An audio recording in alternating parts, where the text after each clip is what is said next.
So in this lesson, we are actually going to compare the features of the nervous system and endocrine system because we have learned both of them. Okay, so both of them are involved in the transmission of signal or messages from receptor to coordinator and coordinator to effector. So we want to compare these two types of communication system in our body. Okay, so nervous system will send their signal in the form of electrical impulses along the neuron and then chemical impulses in the synapse. Endocrine system will send the message in the form of chemical messenger, which is the hormone that is transmitted in the bloodstream. Then nervous system transmission is very fast transmission and fast response. That means to say that now your brain thinks that you want to pull your hand away, right? So the moment you think, it will send electrical impulse to your neuron already, right? All the way to motor neuron and go to the muscle contract, pull your hand away, finish job. So very fast transmission and very fast response, okay? But endocrine system is very slow one. Slow transmission and slow response because, yes, when we secrete the insulin from the pancreas, it has to go to our bloodstream, goes back to our heart, goes to our lung, goes to our heart, goes to our body, and then come back to liver and muscles and the rest of the cells. Okay, so that's why it's very slow transmission, right? Because it uses the blood circulation. So it's indirect. And therefore, the response will also be slow. Correct? Delayed, right? Like you buy Grab food in the evening, right? Peak hour. Then you waited for 1 hour because this man going to collect the food and then send to place A, then place B, then place C, then place D, then your place D. Right? So therefore it's slow, not direct. Okay. Number 3, direct transmission to specific organs. Yes. Number 3 here, indirect, circulate throughout the body, but only targeted organs or cells are stimulated. Right? So slow and also indirect. Slow is because indirect last. Okay. Next, rapidly fatigue. Rapidly fatigue means once you fire the action potential, it arrives to the effector already, right? It's gone. Then your neuron will rest already. Okay, rapidly fatigue. So what does it mean? Got 2 ways of explaining this. Nerve cannot fire continuously. Once it fires one time, right, it has to rest first. So the first thing is because once you send an action potential to the part of the neuron, it has to go through refractory period, right? Before it can fire the second neuron. That means it can be fatigued. That means fatigue means cannot work lah. It cannot work for some time because of refractory period. It cannot keep on firing it. Cannot. It has to come back to resting potential because of refractory period. So it is fatigue because of that. This is along the neuron. There's this refractory period. And what about in the synapse? Also can cause fatigue because in the synapse, right?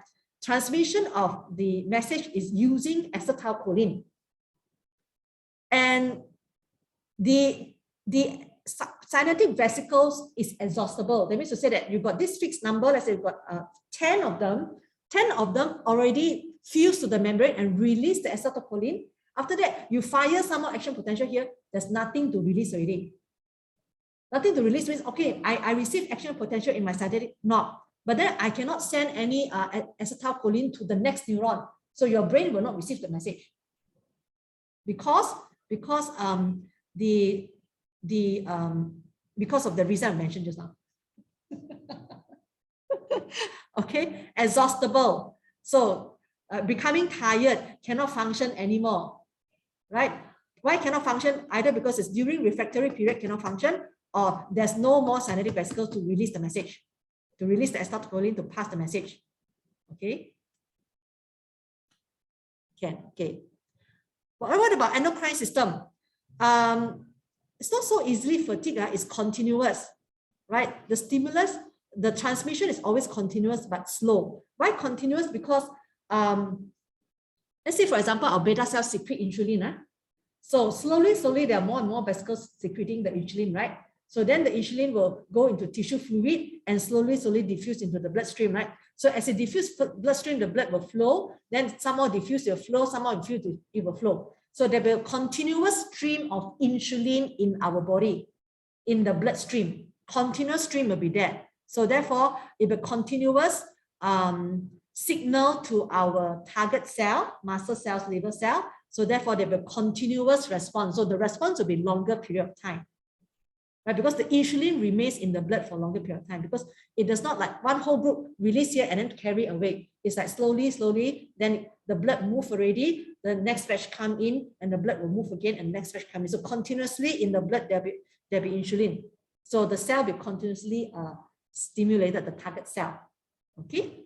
So response will be continuous, more continuous. Number 5, response often very localized, because neuron, right? It will start from let's say, for example, you will send message to your muscles. So it starts from brain, okay, and then it goes to the motor neuron. Hang on, she don't understand what happened. I pushed my glasses away. So gone case. That's what I have to cut. Okay, so it will send that the electrical impulse will always be sent along the neuron. And the neuron will end at the effector. So that's why whichever effector is targeting, it will only end at the effector, which is maybe a muscle or a gland or organ. So the response will be very localized.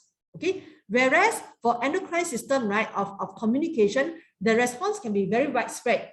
And that's why they're using the blood circulatory system, because the blood circulates in the body.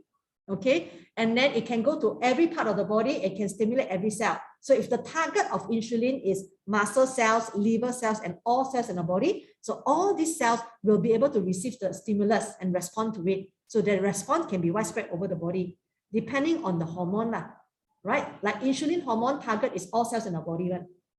Whereas FSH is target only the follicle in the ovary. Okay. Now, number 6 involves stimulus response model. Both of them involve stimulus response model. And the last one is number 7. The effector is far from origin of electrical impulse. And same as effector is far from origin of the endocrine gland. Correct? Your endocrine gland can be posterior pituitary gland, right? But your target is DCT and collecting duct. Far away, right? And then your nervous system, if you start from the brain, and then your effector is your muscles and your toe there. Okay, so that's all for today, that you compare between nervous system and endocrine system. Thank you.